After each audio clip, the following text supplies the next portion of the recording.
చూపుమా పావురమా వినుమా నీ పరిశుద్ధ సన్నిధిని చూపుమా పావురమా వినుమా. దేవుడికి మహిమ కలుగును గాక. సమీపింపరాని తేజస్సులో ఆయన మాత్రమే వసించుచు అమరత్వము కలిగిన దేవుడు నిత్యము మహిమనందును గాక.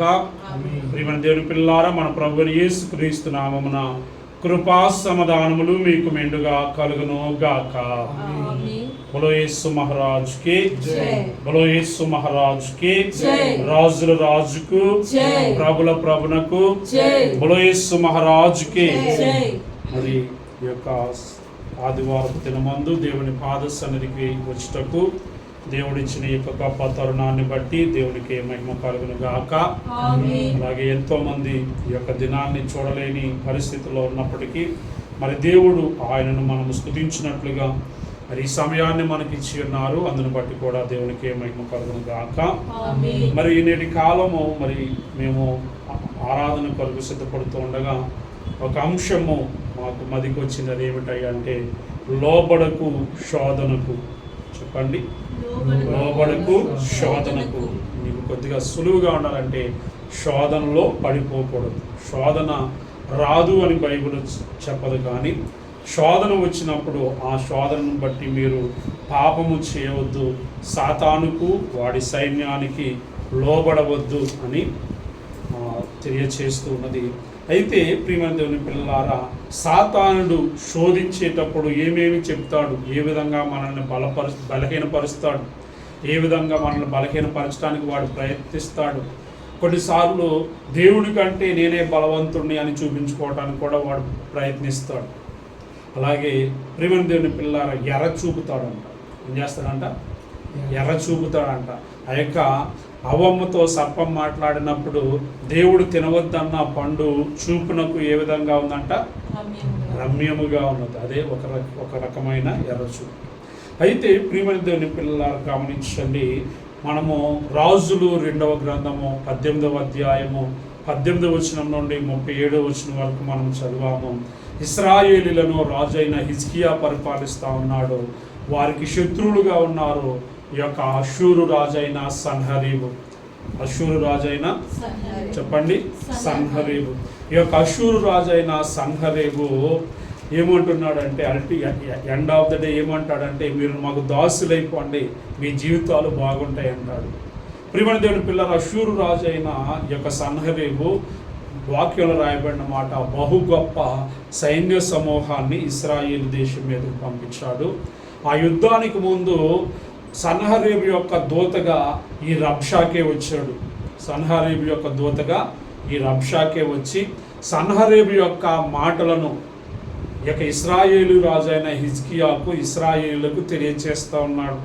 అయితే ఈ యొక్క రబ్షాకే పలికిన పలుకులను మనము 3 భాగాలుగా చేస్తే, రబ్షాకే పలికిన పలుకులను మనము 3 భాగాలుగా చేస్తే, ప్రియమైన దేవుని పిల్లలారా, ఇందులో 3 ముఖ్యమైన భాగాలు కనిపిస్తూ ఉన్నాయి. చెప్పండి. ఒకటి, బెదిరిస్తూ ఉన్నాడు. ఏం చేస్తూ ఉన్నాడంట? బెదిరిస్తూ ఉన్నాడు. రెండవది, ప్రగల్భాలు పలుకుతూ ఉన్నాడు. అంటే నాకంటే గొప్పవాడు ఎవరో లేదని చెప్తా ఉన్నాడు. మూడవది, ఎర్ర చూపుతూ ఉన్నాడు. అంటే మీరు నాకు దాసులైపోండి, మీరు నాకు దాసులైపోండి, దాసులైపోయినా కూడా మీ జీవితం బాగానే ఉంటుంది అంటున్నాడు. ప్రియమైన దేవుని పిల్లలారా గమనించండి, అపవాదికి సాతానుకున్న పేర్లలో ఒక పేరు శోధకుడు, అలాగే వంచకుడు, మోసగాడు. ఎవరంట? మోసగాడు. అంటే అర్థం ఏంటంటే సగం నిజం చెప్తాడు, సగం అబద్ధం చెప్తా ఉంటాడు. ప్రియమైన దేవుని పిల్లలు, అదేంటో మనము ఈ యొక్క వచనాల్లో కూడా మనము చూద్దాము. ప్రియమైన దేవుని పిల్లలు, మొట్టమొదట ఈ యొక్క రబ్షాకే మాటలు ఇశ్రాయేలులను బలహీనపరిచేవిగా, వారిని బెదిరించేవిగా ఉంటా ఉన్నాయి. ఈ యొక్క రబ్షాకే ఏమంటున్నాడంటే, మీరు ఎవరిని నమ్ముకుంటున్నారు, మీరు ఎవరిని నమ్ముకుంటున్నారు? ఇక్కడ ప్రియమైన దేవుని పిల్లల, రాజులు 2వ గ్రంథంలో మనము చూసినప్పుడు 18వ అధ్యాయము 22వ వచనం మనం చూస్తే, మా దేవుడైన యెహోవాను మేము నమ్ముకొనుచున్నామని మీరు నాతో చెప్పుదురేమో. సరే, యెరూషలేమందున్న ఈ బలిపీఠం మీద మాత్రమే మీరు నమస్కారం చేయవలనని యోధా వారికిని యెరూషలేము వారికిని ఆజ్ఞ ఇచ్చి హిజ్కియా ఎవని ఉన్నత స్థలములను బలిపీఠములను పడగొట్టెనో ఆయనే కదా యెహోవా. కాబట్టి చిత్తగించి అష్షూరు రాజైన నా ఏలిన వానితో పందెము వేయమో 2000 గుర్రముల మీద రౌతులను ఎక్కించుటకు నీకు శక్తి ఉన్న ఎడల నేను వాటిని నీకు ఇచ్చేదను. ప్రియమైన దేవుని పిల్లలారా, ఆ యొక్క సన్హరీబు సైన్యము బహు గొప్ప సైన్యము ఇశ్రాయేలు దేశం మీదకి వచ్చింది. వీళ్ళ దగ్గర 2000 గుర్రముల మీద రౌతులను ఎక్కించడానికి కూడా సామర్థ్యం లేదు. మరి వీరు వారి మీద యుద్ధం చేయాలా, జయం పొందాలంటే మరి సాధ్యపడే విషయమేనా? సాతానుడు కూడా కొన్నిసార్లు ఇటువంటి మాటలే చెప్తూ ఉంటాడు. ప్రియమైన దేవుని పిల్లలు గమనించండి, మీరు ఎవరిని నమ్ముకొని నా మీద తిరుగుబాటు చేస్తూ ఉన్నారు? మీరు నా మీద తిరుగుబాటు చేయవద్దు, నాకు దాసులైపోండి అంటా ఉన్నాడు ఈ యొక్క సన్హరీబు రాజు. ఇక్కడ మీరు ఈ యొక్క 19వ వచనంలో చూస్తే, అప్పుడు రబ్షాకే వారితో ఇట్లనెను, ఈ మాట హిజ్కియాతో తెలియచెప్పము, మహారాజైన అష్షూరు రాజు సెలవిచ్చినదేమనగా, నీవు ఎలాగు చెప్పవలను, నీవు నమ్ముకొను ఈ ఆశ్రయాస్పదమో ఏ పాటి ప్రయోజనకారి. నువ్వెవరినైతే నమ్ముకుంటున్నావో ఆయన ఏ పాటి ప్రయోజనకారి. యుద్ధ విషయంలో నీ యోచనయు నీ బలమును వట్టి మాటలే. ఎవరిని నమ్ముకొని నా మీద తిరుగుబాటు చేస్తున్నావు? నువ్వు ఎవరు నమ్ముకొని నా మీద తిరుగుబాటు చేస్తా ఉన్నావు అంటూ ఉన్నాడు. ప్రియమైన దేవుని పిల్లలు గమనించండి. ఇంకా మీరు కిందకు చదివితే ఇక్కడ 25వ వచనం కూడా చదవండి. యెహోవా సెలవునందకయే ఈ దేశమును పాడు చేయుటకు నేను వచ్చితినా? యెహోవా సెలవునందకయే ఈ దేశమును పాడు చేయుటకు నేను వచ్చితినా? లేదు. నేను చదువుతానండి. ఆ దేశం మీదికి పోయి దాని పాడు చేయమని యెహోవా నాకు ఆజ్ఞ ఇచ్చెను అనెను. ప్రియమైన దేవుని పిల్లలు ఇక్కడ చాలా జాగ్రత్తగా వినండి. దేవుడు మరి సాతానుకు అవకాశం ఇస్తాడా శోధించమని? దేవుడు సాతానుకు శోధించమని అవకాశం ఇస్తాడా? చెప్పండి. మరి దేవుడు ఇక్కడ మరి ఈయనేమంటున్నాడంటే, యెహోవా సెలవునందకే ఈ దేశమును పాడు చేయుటకు నేను వచ్చితినా? లేదు. ఆ దేశం మీదికి పోయి దాన్ని పాడు చేయమని యెహోవా నాకు ఆజ్ఞ ఇచ్చెను అనెను. మరి అది నిజమేనా?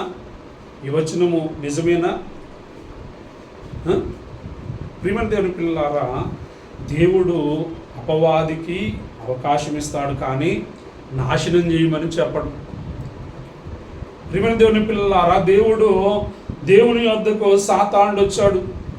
మా వైపు చూడండి, దేవుడి వద్దకు సాతానుడు వచ్చాడు. తిరిగి సాతానుడు వచ్చినప్పుడు దేవుడు యోబు గురించి మాట్లాడుతూ ఉన్నప్పుడు, నేను ఆ యొక్క యోబుని శోధించినట్లుగా నాకు అవకాశం ఉన్నప్పుడు దేవుడు అంటాడు, నువ్వెంత శోధించినా ఆ యొక్క యోబు శోధనలో పడడు, పాపము చేయడు.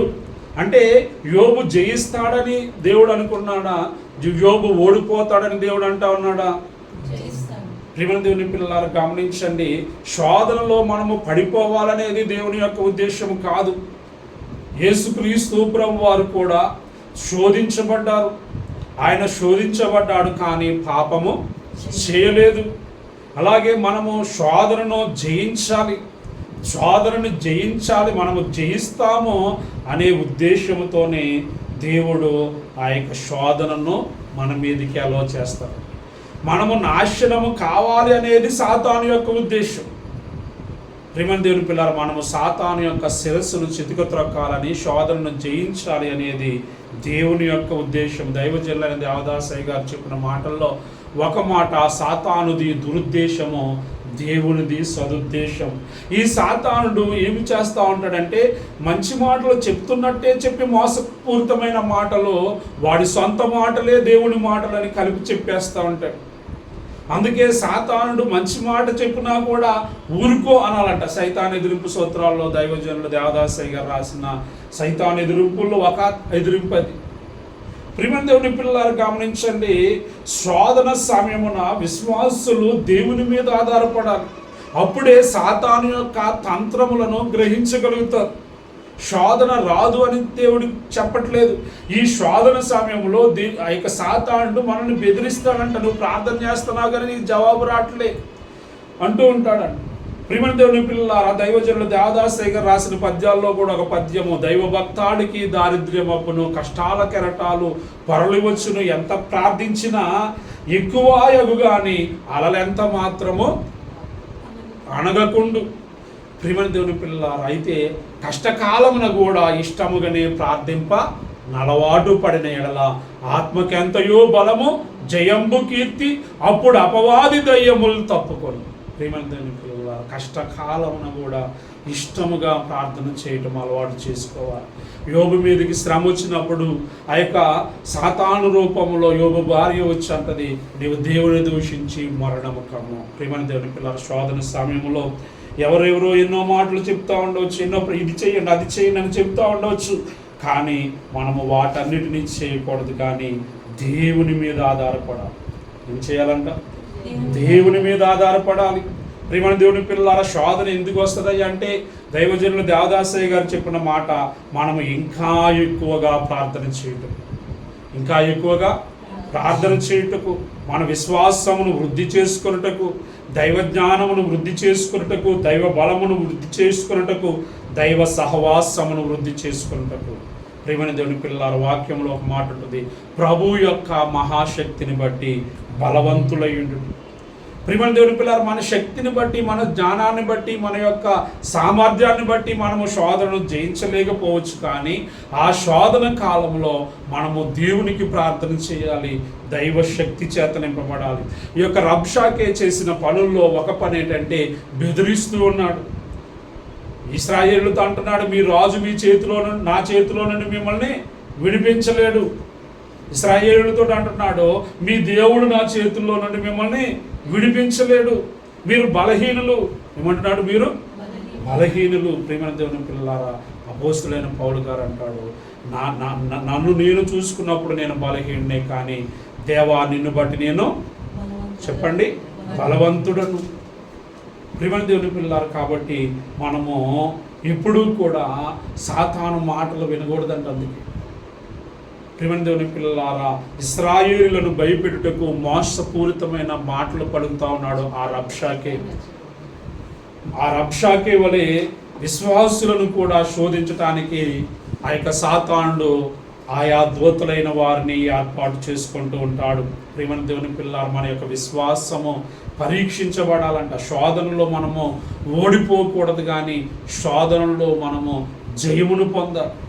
బంగారము ఏ విధముగా పొటము వేయబడుతుందో, అగ్నిలో కాల్చబడుతుందో, అలాగూ విశ్వాసులు ఈ యొక్క శ్రమలు లేక శోధనలు అనబడే ఆ యొక్క కొలిమిలో పొటము వేయబడాలి, కాల్చబడాలి, శుద్ధి చేయబడాలి. అలాగే మన యొక్క విశ్వాసము వృద్ధి కావాలి, మన యొక్క పరిశుద్ధత వృద్ధి కావాలి, మన ప్రార్థనా జీవితం వృద్ధి కావాలి, మన దైవ జ్ఞానము వృద్ధి కావాలి, దేవునితో సహవాసం వృద్ధి కావాలి. శోధన అనేది మేలు కొరకే కానీ కీడు కొరకు కాదండి. దైవజనులు దేవదాసయ్య గారు రాసిన ఎందుకింత చింతనుందేదో అనే పాటలో శోధనను బట్టి ఒకటి మనలో ఉన్న చెడు లక్షణాలన్నీ తీసివేయబడతాయి, రెండవది శోధనను బట్టి మనలో ఉన్న పరిశుద్ధత పెరుగుతుంది. రెండూ మనకి మేలే. కానీ ప్రియమైన దేవుని పిల్లలారా, గమనించండి, సాతానుడు శోధన సమయంలో మనల్ని శోధించేవాడు. సాతానుడు శోధకుడు, వారికి ఉన్న పేర్లలో ఒక పేరు శోధకుడు. కాబట్టి వాడు ఏ విధంగా శోధిస్తాడంటే, ఒకటి మనల్ని బలహీనపరిచే మాటలు మాట్లాడతాడు, బెదిరిస్తాడు. నీ దేవుడు నాకంటే గొప్పవాడు కాదంటాడండి. ప్రియమైన దేవుని పిల్లలు, ఇక్కడ అదే అంటున్నాడు. హిజ్కియాతో ఇశ్రాయేలుతో అదే అన్నాడు, మీ రాజు నా చేతిలో నుండి మిమ్మల్ని విడిపించలేడు. మీ దేవుడి మీద ఆధారపడతాను, ఆయన కూడా నా చేతిలో నుండి విడిపించలేడు అంట. రెండవది ప్రగల్భాలు పలుకుతాడు, నేను ఇంత గొప్పవాడిని అంటా ఉన్నాడు. ఏమంటున్నాడు? ప్రగల్భాలు పలుకుతా ఉన్నాడు. ఒకసారి చదవండి, రాజుల 2వ గ్రంథము 18వ అధ్యాయము 33 నుంచి 35 వరకు చదవండి.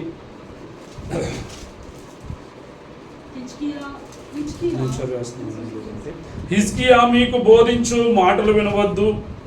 ఆయా జనముల దేవతలలో ఏదైనను తన దేశమును అష్షూరు రాజు చేతిలో నుండి విడిపించిన హమాతు దేవతలు ఏమాయను, అర్పాదు దేవతలు ఏమాయను, సెపర్యాయిము దేవతలు ఏమాయను, హేన ఇవ్వాను వారి దేవతలు ఏమాయను, షోమ్రోను దేశపు దేవత మా చేతిలో నుండి షోమ్రోనును విడిపించిన యెహోవా మా చేతిలో నుండి యెరూషలేమును విడిపించు ననుటకు ఆయా దేశముల దేవతలలో ఏదైనను తన దేశమును మా చేతిలో నుండి విడిపించినది కలదా అని చెప్పినంటే, మేము వాళ్ళ మీద యుద్ధం చేస్తాం, వీళ్ళ మీద యుద్ధం చేస్తాం, వాళ్ళను ఓడించాం, వీళ్ళను ఓడించాం, మేము ఇంతమంది రాజ్యాలను ఓడించాం, ఫలానా దేశం వాళ్ళు ఫలానా దేవతను పూజించేవారు, ఆ దేవత వారిని విడిపించలేదు, ఈ దేవత వీరిని విడిపించలేదు, ఇదిగో మీ దేవుడు కూడా మా చేతుల్లో నుండి మిమ్మల్ని విడిపించలేడు. మా గొప్పతనం ఎంత ఏమంటారంటే, కొంతమంది ట్రాక్ రికార్డ్ అంటారు. ఐఏఎస్ ఆఫీసర్ ఇంత ట్రాక్ రికార్డ్ ఉందండి, ఐపీఎస్ ఆఫీసర్ దీనికి ఇంత ట్రాక్ రికార్డ్ ఉందండి, నేను ఇంత పనులు చేశానండి అంట. ప్రియమైన దేవుని పిల్లలు, మరి అప్పుడు మనం ఏం చేయాలి? సాతానుడే వచ్చి నేను ఇంత గొప్పవాడిని, ఆ భక్తుని నేను పాపంలో పడవేశాను, ఆ మనిషి నేను పాపంలో పడవేశాను, ఈ మనిషి నేను పాపంలో పడవేశాను, నీ పని కూడా అంతే అంటే మనం ఏమనాలి? అపోస్తులైన పౌలు గారు అంటాడు, మరణమా నీ ముల్లెక్కడ? మరణము విజయమునందు ఏం చేయబడిందంట? మృంగివేయబడిన యేసు క్రీస్తు ప్రభువారు మరణము పొంది మరణమును జయించి తిరిగి లేచిన వాడాయన, సర్వోన్నతుడు, సర్వశక్తిమంతుడు. ప్రియమైన దేవుని పిల్లలు, సాతానుడు ఎప్పుడైనా వచ్చి మనతో మాట్లాడతా ప్రయత్నించినప్పుడు మనము దేవుని యొక్క గొప్పతనాన్ని, దేవుని యొక్క దైవ లక్షణాలను, దేవుని యొక్క గొప్ప కార్యాలను వాడికి వినిపించరు. సాతానుడు పారిపోవాలి అంటే ఒకటి మనము సిలువ ధ్యానం చేయాలి, లేక దేవుని స్తుతించాలి, లేక దేవుని యొక్క గొప్పతనాన్ని బట్టి మనం ఆయనను కొనియాడాలి. ఆటోమేటిక్గా వాడు పారిపోతాడు. ప్రియమైన దేవుని పిల్లలు గమనించండి, అపోస్తులైన పౌలు గారు యేసు ప్రభు వారు ఈ లోకములో జీవించిన కాలంలో లేడు, కానీ ఆయన ధ్యానములో యేసు ప్రభు వారి యొక్క సిలువ చరిత్ర అంతటిని చూచినట్టుగా పత్రికల్లో రాశాడు. యేసు ప్రభు వారు కన్నీళ్లతోనో మహారోదనముతోనో ప్రార్థనలు విజ్ఞాపనలు చేశాడని వ్రాశాడు. యేసు ప్రభు మనవలనే శోధింపబడినను పాపము చేశాడా చేయలేదు? యేసు ప్రభు చెప్పండి. ప్రియమైన దేవుని పిల్లలు గమనించండి, శోధన రాదు అని బైబిల్ చెప్పటం లేదు. అయితే ఆ శోధన సమయంలో మనం ఏం చేయాలి? సాతానుడు ఏ విధంగా శోధిస్తాడనే అంశాలు మనం నేర్చుకోవాలి. ఒకటి, మనల్ని బలహీనపరుస్తాడు. రెండవది, నేను ఇంత గొప్పవాడిని అంటాడు వాడు. అందుకే మనం పరిశుద్ధ గ్రంథము మనము స్పష్టంగా చదవటం నేర్చుకోవాలి. ఒకసారి కాదు, రెండోసార్లు కాదు, ఎన్నిసార్లు అయినా చదవటం నేర్చుకోవాలి. ముఖ్యంగా ఈ సాతానుడు గురించిన అధ్యాయాలు ఎక్కడెక్కడ ఉన్నాయో అవన్నీ మనం నేర్చుకొని వాడి యొక్క బలహీనతలన్నీ మనము తెలుసుకోవాలి. వాడి గుట్టు మనం తెలుసుకోవాలి. ముందు పోవేవో సాతానా, నీ గుట్టు మాకు చిక్కిందా? పాడేసుకుంటున్నాం కానీ చిక్కిందా? చిక్కితే మనకు ధైర్యంగా ఉంటుంది. వాడు గుట్టు మనకు చిక్కితే, అరే నువ్వు మాట్లాడితే నీ గుట్టు నేను బయట పెడతాను అంటే ఏం చేస్తాడు? వెంటనే ఎదుటోడు నోరు మూసేస్తాడు. అలాగా సాతాను గుట్టు మనకు తెలియాలి. వాడికి నరకము, పాతాళము, ఎప్పటికైనా వాడికి అపజయమే అనే సత్యం మనం ఎరుగుండాలి. దేవుడు సర్వోన్నతుడు, సర్వశక్తిమంతుడని, సామర్థ్యము కలిగిన వాడమని మనం ఎరుగుండాలి. మనకి కీడు వచ్చినా, సమస్య వచ్చినా తగిన సమయం ఉంది ఆ కీడు నుండి తొలగించి దేవుడు అత్యున్నతమైన స్థానంలో కూర్చుండబెడతాడని మనము ఎరిగి ఉండాలి. ప్రియమైన దేవుని పిల్లలు గమనించండి. ఇంకా ఏమంటున్నాడంటే, ఇక రబ్షాకే ఎర్ర చూపుతా ఉన్నాడు. ఏం చేస్తా ఉన్నాడంట? చెప్పండి. ఎర్ర చూపుతా ఉన్నాడు. ఏమంటున్నాడంటే, మొట్టమొదట మీరు మాకు లోబడిపోండి, మాకు దాసులైపోండి. కొన్ని రోజులు మీ దేశంలోనే మిమ్మల్ని ఉంచుతాం, కొన్ని రోజులు మీ దేశంలోనే మిమ్మల్ని ఉంచుతాం, తర్వాత మిమ్మల్ని మీ దేశం వంటి దేశానికి మిమ్మల్ని తీసుకెళ్తామంటున్నాడు. ప్రియమైన దేవుని పిల్లలు గమనించండి, సాతానుడు కూడా ఎర్ర చూపుతూ ఉంటాడు. మీరు పాపం చేయండి, పర్వాలేదు, ఇదిగో పాపం చేసిన వాళ్ళందరూ బాగానే ఉన్నారు కదా, వాళ్ళ మీదకి కీడు రాలేదు కదా, మీ మీద కూడా రాదులే.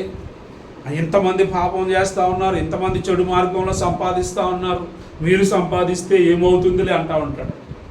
ఇక్కడ మీరు ఒకసారి చదివేస్తే రాజులు 2వ గ్రంథము 18వ అధ్యాయము 31-32 వచనాలు మనం చదివితే, హిజ్కియా చెప్పిన మాట అంగీకరింపవద్దు. అష్షూరు రాజు సెలవిచ్చినదేమనగా, నాతో సంధి చేసుకుని నా యొద్దకు మీరు బయటకు వచ్చిన ఎడల మీలో ప్రతి మనిషి తన ద్రాక్ష చెట్టు ఫలమును, తన అంజూరపు చెట్టు ఫలమును తినును, తన బావి నీళ్లు త్రాగును. అటు పిమ్మట మీరు చావక బ్రతుకున్నట్లుగా మేము వచ్చి మీ దేశము వంటి దేశమునకు అనగా గోధుమలను ద్రాక్షారసమును గల దేశమునకును, ఆహారమును ద్రాక్ష చెట్లును గల దేశమునకును, ఒలీవ తైలమును తేనెయు గల దేశమునకు మిమ్మను తీసుకుని పోదుము, అచ్చట మీరు సుఖముగా నుందురు. ప్రియమైన దేవుని పిల్లలు, ఎవరైనా దాసులుగా ఉన్నప్పుడు సుఖంగా ఉంటారా, స్వతంత్రులుగా ఉన్నప్పుడు సుఖంగా ఉంటారా? మరి ఈడేమంటున్నాడు, మీరు మాకు దాసులు అయిపోండి, మిమ్మల్ని ఏం చేయు, మేము జాగ్రత్తగా చూసుకుంటామంటా ఉన్నాడు. ప్రియమైన దేవుని పిల్లలు, ఇటువంటి మాటలు సాతానుడు పలుకుతూ ఉంటాడు. పాపం చేయండిలే, పర్వాలేదు, బాగానే ఉన్నారు కదా, అందరూ ఇంత బాగున్నప్పుడు నీకు ఒక్కడికే ఏమైంది అంటారు కొంతమంది. ప్రియమైన దేవుని పిల్లలారా, మనము పరిస్థితులు గుండా వెళుతూ ఉన్నప్పుడు కూడా ఇటువంటి మాటలు చెప్తూ ఉంటారు. అయితే మనము వాటి వైపు చూడకు. ప్రియమైన దేవుని పిల్లలారా, ఇక్కడ మీరు రాజులు 2వ గ్రంథం 18వ అధ్యాయం చివరి వచనాల్లో చూస్తే ఆ యొక్క రబ్షాకే చెప్పిన మాటలు విన్నవారంట మౌనముగా ఉన్నారంట. ఎలా ఉన్నారంట? హిజ్కియా రాజు చెప్పాడంట, ఆయన ఏం చెప్తాడు వినండి అంతవరకే. ఏం చెప్తాడు వినండి అంతవరకే, మీరేం సమాధానం చెప్పొద్దు అంటే వారు మౌనంగా వినేసేసి రాజు దగ్గరికి వెళ్ళిపోయారంట. ప్రియమైన దేవుని పిల్లలు గమనించండి, మనము అపవాదిని ఎదిరించాలంట. ఎదిరించటం అంటే ప్రతిసారి వాడిని కొట్టడమే కాదు, కానీ ఎక్కడ మౌనంగా ఉండాలో అక్కడ మౌనంగా ఉండాలి, ఎక్కడ వినాలో అక్కడ వినాలి. అలాగే దేవుని సన్నిధిలో మనం మోకరించి దైవశక్తి చేత మనము నింపబడాలి. ప్రియమైన దేవుని పిల్లారా, సాతానుడు మనల్ని 3 విధాలుగా శోధిస్తూ ఉంటాడు. ఒకటి, మనల్ని బలహీనపరిచే మాటలు చెప్తూ ఉంటాడు. ఏం చెప్తూ ఉంటాడు? బలహీనపరిచే మాటలు. మనల్ని బెదిరిస్తూ ఉంటాడు, విశ్వాసులను బెదిరించడానికి ప్రయత్నిస్తాడు. రెండవది, వాడి గొప్పతనం, నేను ఎంతో గొప్ప వాడనని ప్రగల్భాలు పడుగుతూ ఉంటాడు. మూడవది, ఎర చూపుతాడు. ఏం చెప్తున్నాడు? ఎర చూపుతున్నాడు. కానీ ఏది జరిగినా మనం ఏం చేయకూడదు అంటే అపవాదికి ఏం చేయకూడదు, చోటు ఇవ్వకూడదు. ప్రియమైన దేవుని పిల్లలారు, ఈ శోధనను గురించి పరిశుద్ధ గ్రంథం ఏమంటదంటే, దేవుడు మీరు శోధించబడుతున్నారని దేవునికి తెలుసు, అయితే మీరు సహించగలిగినంత శోధనే మీకు రాణిస్తాడు. చదవండి ఒకసారి దేవుని యొక్క వాక్యము. కొరింథీయులకు రాసిన మొదటి పత్రిక 10వ అధ్యాయము 13వ వచనము. త్వరగా పరిశుద్ధ చదవండి. కొరింథీయులకు రాసిన మొదటి పత్రిక 10వ అధ్యాయము 13వ వచనము. సాధారణంగా మనుషులకు కలుగు శోధన తప్ప మరి ఏదియూ మీకు సంభవింపలేదు. సాధారణముగా మనుషులకు కలుగు శోధన తప్ప మరి ఏదియూ మీకు సంభవింపలేదు. దేవుడు నమ్మదగినవాడు. చెప్పండి అందరూ, దేవుడు నమ్మదగినవాడు. మీరు సహింపగలిగినంత చెప్పండి అందరూ, దేవుడు నమ్మదగినవాడు. మీరు సహింపగలిగినంత కంటే ఎక్కువగా ఆయన మిమ్మల్ని శోధింపబడనీయడు. అంతేకాదు, సహింపగలుగుటకు ఆయన శోధనతో కూడా తప్పించుకొను మార్గమును కలుగు చేయును. బోలో యేసు మహారాజుకే, బోలో యేసు మహారాజుకే.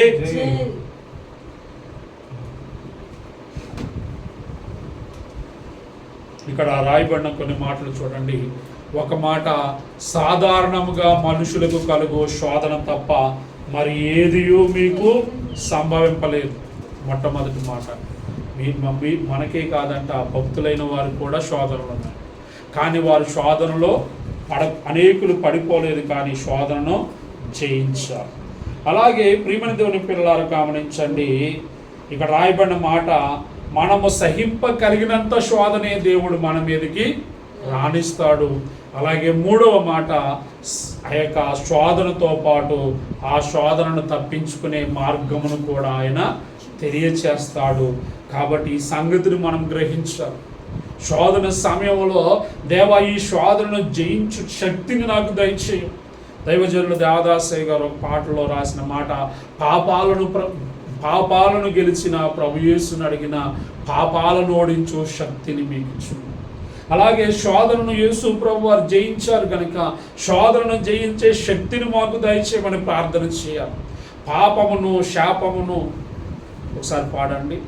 సాతానును మృత్యువును పాప శాపాదులను గెలిచితిని, నా తర్వాత వీటన్నిటిని వీటిని గెల్వ నా సభకు సాతువనిచ్చితిని. ప్రియమైన దేవుని పిల్లలారా, ఒకసారి వినేసేయండి. మనం చదివిన వాక్యంలో ఉన్నట్టుగా, ఒకటి, మనము సహింపగలిగినంత శోధన దేవుడు రప్పిస్తాడంట మన మీదకి, అలో చేస్తాడంట. రెండవది, ప్రియమైన దేవుని పిల్లలు, మనుషులకు కలిగే, సాధారణంగా మనుషులకు వచ్చే శ్రమలే మనకు వస్తాయండి శోధన. మూడవది, శోధనతో పాటు తప్పించుకునే మార్గాన్ని కూడా ఆయన మనకు చూపిస్తాడు. అందుకే మనము శోధన సమయంలో ఏం చేయాలంట చెప్పండి. మత్తయి సువార్త 26:41 మనం ఇప్పుడు చదివాం. మీరు శోధనలో ప్రవేశింపకుండానట్లు మెలకువ కలిగి ప్రార్థన చేయండి. ప్రియమైన దేవుని పిల్లలు, యేసుక్రీస్తు ప్రభు వారు గెత్సెమనే తోటలో ఆయన ఎంతో వేదన పడుతూ మరణకరమైన శ్రమలో ఉన్నారు. యేసు ప్రభు వారు తన శిష్యుల యొద్దకు వచ్చి ప్రార్థన చేయమంటున్నారు. అయితే ఆ ప్రార్థన ఎందుకు చేయాలంట? ఎందుకు చేయాలి? మీరు శోధనలో, శిష్యులు మేలు కొరకే చెప్తున్నాడు అక్కడ ఆయన. మీరు శోధనలో పడకుండా నిమిత్తము మెలకువ కలిగి ప్రార్థన చేయండి. ప్రియమైన దేవుని పిల్లలారా, గమనించండి. మనము శోధన సమయంలో పడిపోకుండా ఉండాలంటే ఏం చేయాలి? మెలకువ కలిగి ప్రార్థన చేయవలని ఒకసారి పాడండి. మెలకువ కలిగి ప్రార్థన చేయము మేలు కలుగోను. మెలకువ కలిగి ప్రార్థన చేయము మేలు కలుగోను. శోధనలోకి చొరబడకుండా దాటిపోగలవు. శోధనలోకి చొరబడకుండా దాటిపోగలవు. అందుకే దైవజనులు దేవదాసయ్య గారు తెలియచేసిన మాటలో ఒక ప్రాముఖ్యమైన మాట, బహుగా ప్రార్థన చేయుడి. ఎలాగూ చెప్పండి? బహుగా ప్రార్థన చేయుడి. బహుగా ప్రార్థన చేసి బలమును సంపాదించి మహిలో కీడును గెలువుడి. దేవునికి ఎప్పుడు చెప్పండి మహిమ. ప్రియమైన దేవుని పిల్లలు, మనం బహుగా ప్రార్థన చేయటాన్ని బట్టి ఒకటి, కీడును జయిస్తాము, శోధనను జయిస్తాము, అలాగే బలము పొందుకుంటాము, అలాగే దేవునికి ఏమొస్తుంది? మహిమ కలుగుతుంది. ప్రియమైన దేవుని పిల్లలు గమనించండి.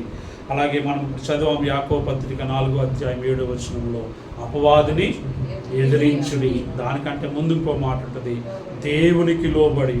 ఎవరికి?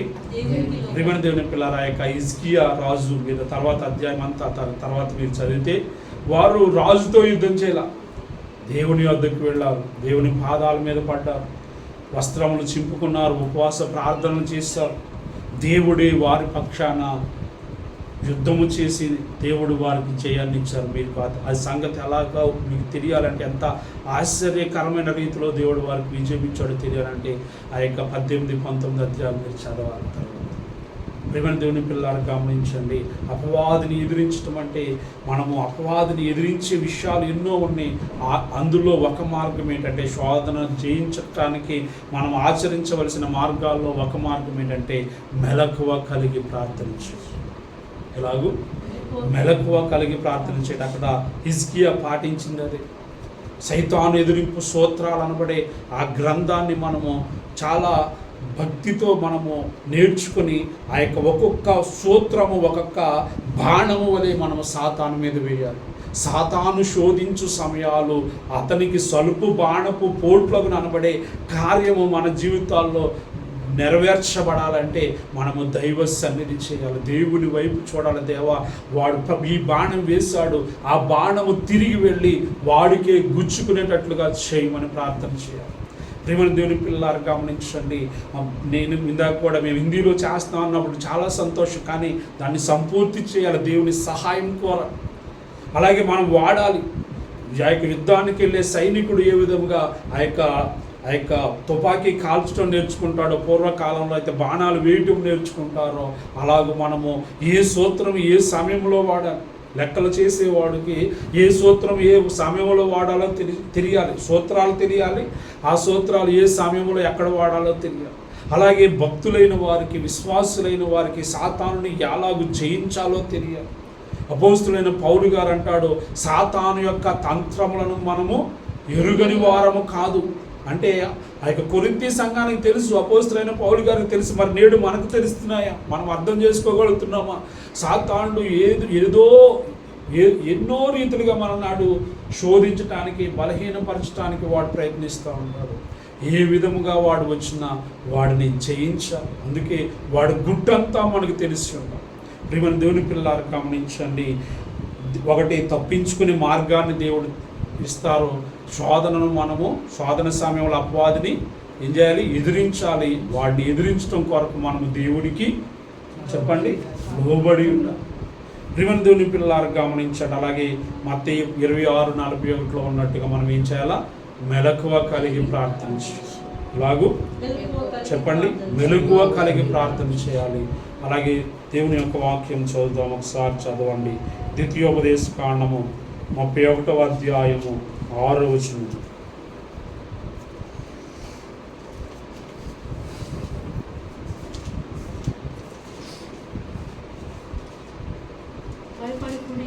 భయపడుకుడి, భయపడుకుడి. చెప్పండి, ఒకటి భయపడుకుడి, రెండోది దిగులు పడకుడి. నీతో కూడా వచ్చువాడు నీ దేవుడైన యెహోవాయే. బులోయేసు మహారాజుకే, బులోయేసు మహారాజుకే దేవుడు అంటున్నాడు. ఒకటి భయపడవద్దు, రెండు దిగులు పడవద్దు, నీతో కూడా వచ్చువాడు నీ దేవుడైన యెహోవాయే. ఆయన నిన్ను విడువడు, ఎన్నడును ఎడబాయన అంటాం వేరు, ఎన్నడును ఎడబాయన అంటారు. శ్రీమంతులారా, బైబిల్ మనం ఎక్కువగా చదివినప్పుడు ఇటువంటి వాగ్దానాలు మనము గుర్తు చేసుకోకూడదు. ఆ యొక్క కీర్తనకారుడు ఏమంటాడు? గాఢాంధకారపు లోయలో నేను సంచరించినను ఏ అపాయమునకు నేను భయపడను. కారణం ఏంటంటే, దేవా నీ దుడ్డుకర్రయు నీ దండమును నాకు తోడుగా ఉండును. ఒకసారి పాడండి. నాకేమీ కొదువా నాదుడుండా, చావు చీకట్ల శక్తియుండు, చావు చీకట్ల శక్తియుండు, లోయలో పడిపోవలసినను నేవెరవకుండా నా దేవుడే తోడు. ఎంత శోధన ఎండాయున్నా, ఎంతకు నోరిగరదెప్పుడు శాంత జలములో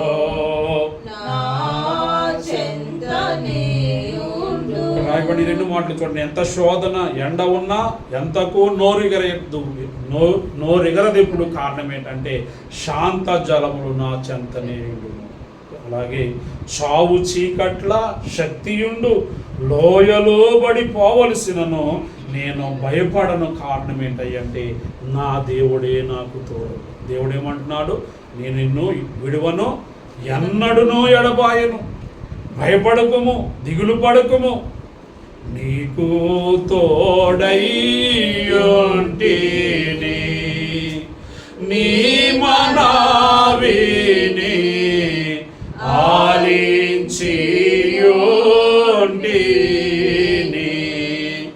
అన్నిటి నుండి ఆదరించిన తండ్రి, అన్నిటి నుండి ఆదరించిన తండ్రి, ఆనందముతో స్తోత్రించుచుండుము. ప్రియమైన దేవుని పిల్లల, శ్రమకాలములో, దుఃఖకాలములో, శోధన కాలములో దేవుని స్తుతించటం అలవాటు చేసుకోవాలి. యోబు వలె దేవుడు ఇచ్చాడు, దేవుడు తీసుకున్నాడు. దేవుని యెహోవా నామమునకు స్తోత్రము కలుగును గాక. ఎప్పుడు ఆస్తి పోయినప్పుడు, పంటలు పోయినప్పుడు, ప్రియమైన దేవుని పిల్లారా ఉన్న బిడ్డలందరూ కూడా ఒకే రోజున చనిపోయారు. అలాగే ఆయన శరీరానికి ఆ యొక్క వ్యాధి వచ్చినప్పుడు, ప్రియమైన దేవుని పిల్లారా, దైవజనులు దేవదాసయ్య గారు రాసిన పాటలో ఒక మాట ఉంటుంది, ఎన్నడూ దేవుని ఏమియు అనడు, ఎన్నడూ దేవుని ఏమియు అనడు. ఎంతటి దొడ్డ బుద్ధి! ఒకసారి పాడండి. మానవుడు శ్రమను పొందక దైవ మానవుడెటు కాగలడు. మానవుడు శ్రమను పొందక దైవ మానవుడెటు కాగలడు. కానక పడిన వానిని దైవ మానవునిగా చేయంగా. శ్రమలు పరమా శ్రమము చేసి మానవుడు శ్రమను పొందక దైవ మానవుడెటు కాగలడు. కాలకుండనే మేలిమి అగునే కనకము కొలిమి అందు కాలిన మాస్టు రాలిపోవును. కాలిన మాస్టు రాలిపోవును. కలుగును విలువగు కాంతి. నేను చదివేస్తున్నానండి.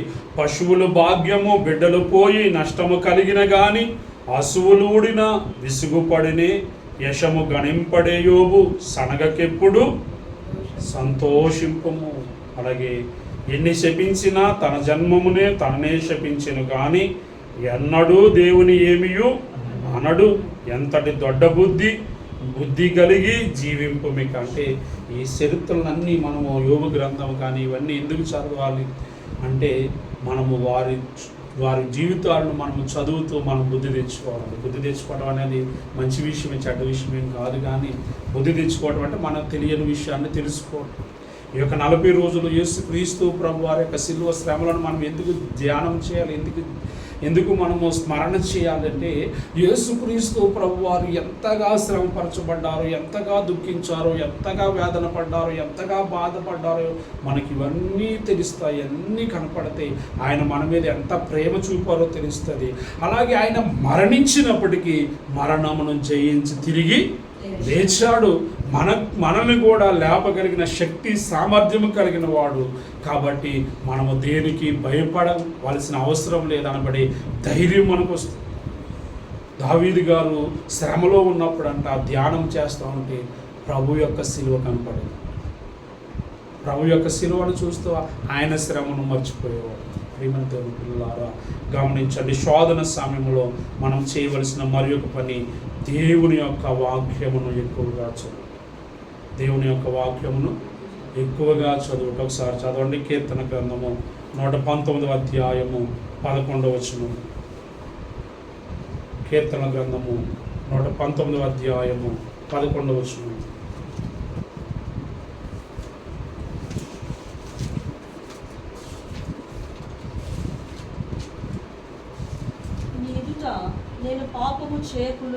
నీ ఎదుట నేను పాపము చేయకుండానట్లు హృదయములో నీ వాక్యము ఉంచుకొని ఉన్నాను. యేసు మహారాజుకి శోధన సమయములో మనము శోధనలో పడిపోకుండా దేవునికి వ్యతిరేకముగా పాపము చేయకుండా ఉండాలంటే మన హృదయములో దేవుని యొక్క వాక్యం ఉండాలి. ప్రియమైన దేవుని పిల్లలు గమనించండి. అందుకే మనము దేవుని వాక్యాన్ని మనము ఎక్కువగా చదవాలి. దేవుని యొక్క వచనాలు మనం కొన్ని జ్ఞాపకం ఉంచుకునే రీతిలోకి మనము వచ్చివేయాలి. ఒకసారి చదవాలి, రెండోసారి చదవాలి, మూడోసారి చదవాలి, మరలా చదువుతాం. ప్రియమైన దేవుని పిల్లలు గమనించండి. అలాగే యేసుక్రీస్తు ప్రభు వారు కూడా శోధింపబడ్డారు. అలాగే ఆయన శోధనను జయించారు. మనకు కూడా ఆయన శోధనను జయించే శక్తిని సామర్థ్యాన్ని ఇస్తారనబడే సత్యాన్ని మనం గ్రహించాలి. అలాగే ప్రియమైన దేవుని పిల్లారా హెబ్రీయులకు రాసిన పత్రిక 12వ అధ్యాయము 2వ వచనంలో ఒక మాట ఉంటుంది. ప్రియమైన దేవుని పిల్లారా ఆయన పొందబోవు బహుమానము కొరకు అవమానమును నిర్లక్ష్య పెట్టెను అనే మాట కనబడుతుంది. ఒకసారి చదవండి. అవమానమును ఆయన చెప్పండి. ఆయన తన ఎదుట ఉంచబడిన బహుమానము కొరకు అవమానమును నిర్లక్ష్య పెట్టెను. దేవుని పిల్లలు యేసు ప్రభు వారంట శరీర రీతిగా శ్రమపరచబడ్డారు. ఆయన శరీరానికి గాయమై ఆయన శరీరము చేర్చబడింది, ఆయన శరీరం ఈడ్చుకుని పోబడింది, ఆయన శరీరానికి మేకులు కొట్టారు, శిలువ మీద వేలాడదీశారు. ఇదంతా ఆయన శరీరానికి కలిగిన శ్రమ. రెండవది ఆయన మనస్సునకు వేదన. ఆయన మనస్సునకు వేదన. మనం ఇందాక పాడిన యొక్క స్తుతి వరుసల్లో కూడా మనస్సునకు వేదన అనబడే మాట. ఆయన మరింత వేదన పడి ఆతురముగా ప్రార్థన చేయగా ఆయన శరీరములో నుండి రక్తము నేలపడుచున్న గొప్ప రక్త బిందువుల వలె అయింది. చెమట గొప్ప రక్త బిందువు. అంటే ఆయన ప్రార్థన వేదన పడి మరింత ఆతురముగా ప్రార్థన చేయుచుండగా ఆయన శరీరంలో నుండి రక్తము కార్చబడింది. అయితే అంత వేదన, అంత అవమానాన్ని, అంత శ్రమను ఆయన పొందబోవు బహుమానము కొరకు ఏం చేశాడంట? నిర్లక్ష్య పెట్టాడు. ఆనందము కొరకు అవమానమును నిర్లక్ష్య పెట్టి. అదే నేను తీసుకున్న మాట. ఎంత అవమానించబడ్డా, ఎంత శ్రమ పడ్డా, ఎంత వేదన పడ్డా ఆ పొందబోవు మహిమ కొరకు ఆయన ఏం చేశాడంట? నిర్లక్ష్యం చేశాడు. అపోస్తులైన పౌలు గారు అంటాడు, మనము పొందబోవు మహిమ ఎదుట ఇప్పటి కాలపు శ్రమలు ఎన్నదగినవి కాదు. అంటే మనము పరలోకములో పొందబోయే మహిమ కొరకు ఈ లోకములో ఎన్ని శ్రమలైనా పొందొచ్చు అంటాడు. ఆ మహిమ ఎదుట ఈ శ్రమే పడుతుంది. మనము ఆ శ్రమలో వెళ్తూ ఉన్నప్పుడు అయ్యో నా పని అయిపోయింది, అయ్యో నేను ఇంక లేవలేను అంటే పరిస్థితుల్లో మనం ఉంటాం. కానీ భక్తుడు ఏమంటున్నాడు? మనం పరలోకంలో మహిమ పొందుతాం కదా, ఆ మహిమ ఎదుట ఈ యొక్క భూలోకంలో మనం పొందే శ్రమలో ఆ మహిమ కొరకు ఈ లోకంలో ఎన్నైనా శ్రమలు పొందొచ్చు. మహిని యేసే మహాశ్రమ పొంది మహిమకు వెళ్ళిన కాదే మహిమ కోరని మనుజుడెవడు మర్యాదగా నెవడించు. కాబట్టి ఈ సంగతులు గ్రహించండి. దైవజనుడు దేవదాసయ్య గారు చెప్పిన మాటల్లో ఒక మాట, ప్రియమైన దేవుని పిల్లలారా, ఒక మనిషి ఈ లోకంలో పొందే దేవుని కొరకు పొందే శ్రమను బట్టి పరలోకంలో మహిమ ఇవ్వబడుతుంది. వస్త్రాలను ఆ యొక్క మీటర్లలో కొలుస్తారు, నీటిని లీటర్లలో కొలుస్తారు, బియ్యాన్ని కేజీల్లో కొలుస్తారు. పరలోకంలో ఎవరికి ఎంత మహిమ ఇవ్వాలనబడేది ఈ లోకంలో వారు దేవుని కొరకు పొందిన శ్రమతో కొలుస్తారంట. నువ్వు నా కొరకు ఇంత శ్రమ పొందావు కదా, నీకెంత మహిమ. నా కొరకు నువ్వు ఇన్ని ఆత్మలు రక్షించావు కదా, నీకెంత మహిమ. ప్రియమైన దేవుని పిల్లలారా, మనం యాకోబు పత్రికలో మనందరికీ తెలిసిన మాట, శోధన సహించువాడు ధన్యుడు, వాడు శోధనకు నిలిచిన వాడై ప్రభువు తన్ను ప్రేమించు వారికి వాగ్దానము చేసిన జీవ కిరీటము పొందును. యేసు మహారాజుకే. ప్రియమైన దేవుని పిల్లలారా, ఎవరైతే శోధన సమయంలో సహించి ఓర్చుకొని దేవుని వైపు చూసి దేవుని యొక్క శక్తి చేత నింపబడి ఆ శోధనను జయిస్తారో వారికి దేవుడు ఏమిస్తారు చెప్పండి? బహుమానం, జీవకిరీటం, బహుమానం. అలాగే ఇంకా మనకి ఇంకొక మాట, ప్రకటన గ్రంథము 2వ అధ్యాయము 10వ వచనం. ప్రకటన గ్రంథము చివరిగా మనం చదువుకుని ముగించుకుందాము. ప్రకటన గ్రంథము 2వ అధ్యాయము 10వ వచనం. ఇదిగో మీరు శోధింపబడినట్లు అపవాది మీలో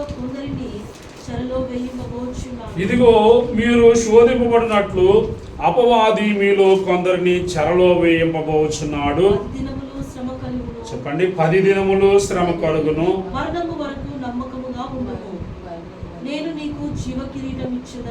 యేసు మహారాజుకే, యేసు మహారాజుకే.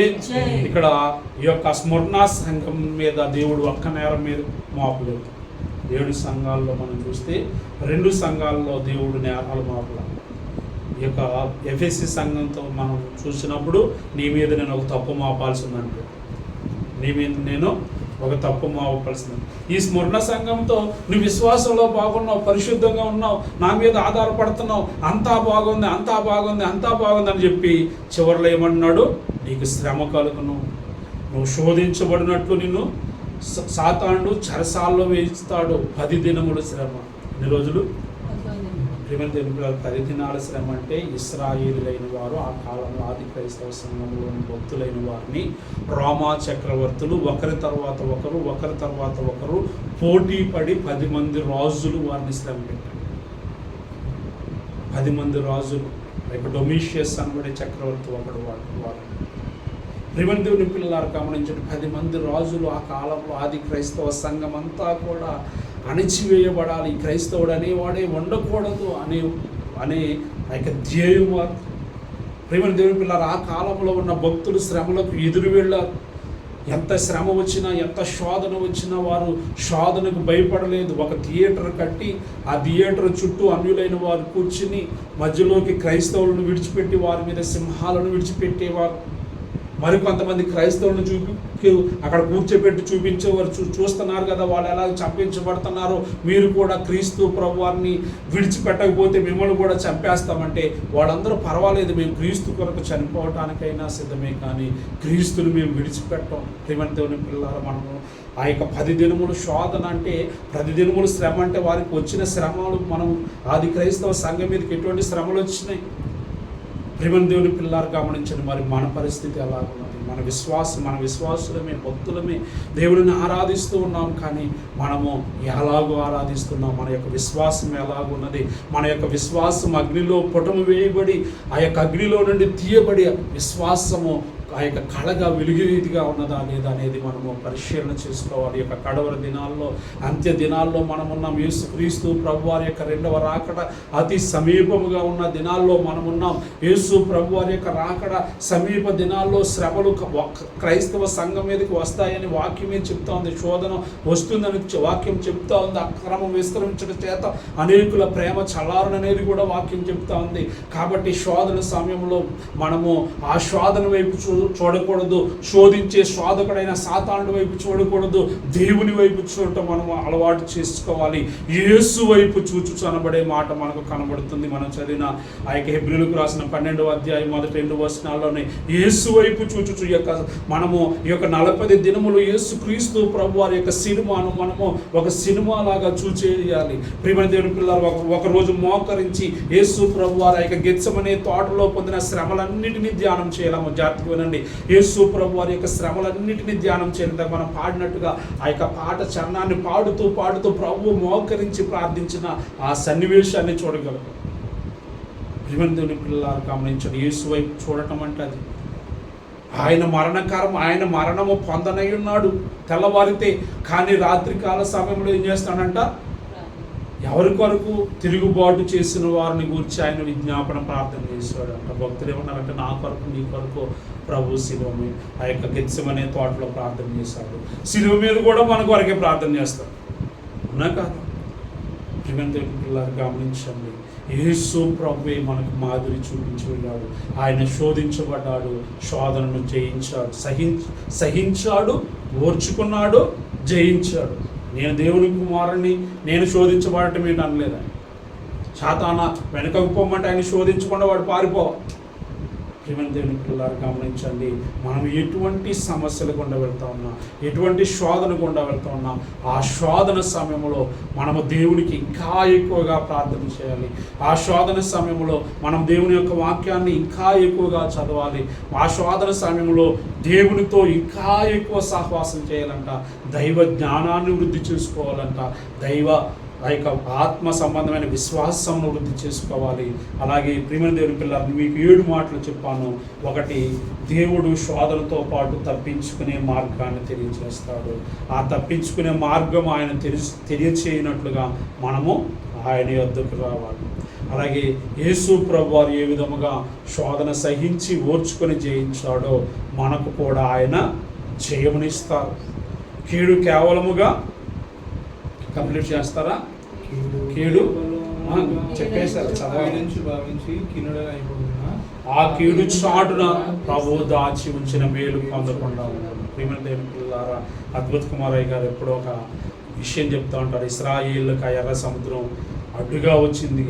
ఆ ఎర్ర సముద్రం అడ్డుగా వచ్చింది. ముందు చూస్తే ఎర్ర సముద్రం, వెనక చూస్తే ఆయన శత్రువులు తరుముకుంటా వస్తూ ఉన్నారు. మోషే, ఇశ్రాయేలు దేవుడి వైపు చూశారు. దేవుడు అద్భుత కార్యం అక్కడ చేశారు. ప్రియమైన దేవుని పిల్లలు, అలాగే దేవుడు అంట మనల్ని ఎప్పుడు ఎన్నడు విడవడు, ఎడబాయుడు. ఈ విషయాలన్నీ మనం జ్ఞాపకం ఉంచుకోవాలి. అలాగే శోధనలో మనం పడిపోకుండా నిమిత్తము మెలకువ కలిగి ప్రార్థన చేయాలి. సాతానును ఎదిరించాలి. వాడు గుట్టంతా మనకు తెలిసిపోవాలి. బైబిల్ బాగా చదవాలి. సైతాన్ ఎదిరింపు సూత్రాలు మనం చేయాలి. మనం సాతాన్ ఎదిరింపు సూత్రాలు చేస్తూ ఉంటే మన ఇంట్లో ఉన్న దెయ్యాలు కాదు, మన పక్కింట్లో ఉన్న దెయ్యాలు, ఇక్కడ ఉన్న దెయ్యాలన్నీ పారిపోవాలి. అటువంటి రీతిలో మనము సాతాన్ని ఎదిరించగలిగి, అందుకే ప్రభు యొక్క మహాశక్తిని బట్టి బలవంతులు. మన వల్ల ఇంకా మనం మీద నిన్ను తలచిన నాడే నేటను కలిగిన కీడు. దేవా, నన్ను నేను తలంచుకున్న నాడే నా మీద మన మీద మనం పడినప్పుడు ఆ శోధన మన మీదే పడుతుందంట, మనం కీడులోకి. ప్రియమైన దేవుని పిల్లలు కాబట్టి కొద్ది మాటలు మీరు మనసులో ముద్రించుకోండి. ఒకటి, శోధనతో పాటు దేవుడు తప్పించుకునే మార్గాన్ని మనకు దయచేస్తాడు. అలాగే మనం అపవాదిని ఎదిరించవలసిన వారమై ఉన్నాము. సాతాను శోధించినప్పుడు ఆ శోధనలో పడకుండా మనము శోధనను జయించాలి అంటే మనము మెలకువ కలిగి ప్రార్థన చేయాలి. దేవుడు అన్నాడు, విడువడు, ఎడబాయడు. అలాగే యేసుక్రీస్తు ప్రభువారు ఏ విధముగా శోధన సహించి శోధన జయించాడో మనం ఆయన మీద ఆధారపడినప్పుడు మనం కూడా జయించినట్లుగా ఆయన మనకు శక్తిని దయచేస్తాడు. అలాగే మనము దేవుని వాక్యముతో నింపబడాలి. మనం శోధన సమయంలో పాపము చేయకుండా ఉండనట్లుగా ఏం చేయాలంటే దేవుని యొక్క వాక్యాన్ని మన యొక్క హృదయం నిండా నింపుకోవాలి. చివరిగా శోధన సహించటాన్ని బట్టి దేవుడు ఏం చేస్తాడు? బహుమానం ఇస్తారు. కాబట్టి యేసు ప్రభువారు తన ఎదుట ఉంచబడిన బహుమానం కొరకు శరీర సంబంధమైన శ్రమను, మనసునకు కలిగిన వేదనను, బాహాటముగా కలిగిన అవమానమును ఏం చేశాడు? నిర్లక్ష్య పెట్టాడు. మనం పరలోకములో పొందబోయే మహిమ కొరకు ఈ లోకములో వచ్చే శోధనని, ఆ యొక్క శ్రమలని నిర్లక్ష్య పెట్టాలి. దేవుడు అంత గొప్ప మహిమ నాకు ఇవ్వనన్నాడు కదా అనబడే సంతోషము మనకు ఉండాలి. అలాగే సాతానుడు ఏం చేస్తాడంట? మనం ముందుగా చెప్పుకున్న మూడు మాటలు ఏం చేస్తాడు వాడు? ఒకటి, బెదిరిస్తాడు. రెండు, ప్రగల్భాలు పలుకుతాడు, నేను ఇంత గొప్పవాడిని అంటాడు. మూడవది, ఎర్ర చూపుతాడు, నువ్వు నాకు దాసుడు అయిపో, పర్లేదు కానీ. ఏమైనా దేవుని పిల్లలు, మనం అపవాదికి ఏం చేయకూడదు? చోటు ఇవ్వకూడదు. అపవాదిని ఎదిరించాలి. దానికంటే ముందు దేవునికి లోబడి ఉండాలి. అలాగు చేసి ప్రతి విధమైన కీడు నుండి తప్పించబడి మేలు చేత మీరు నింపబడదురు గాక. యేసు మహారాజుకి శోధనలను జయించి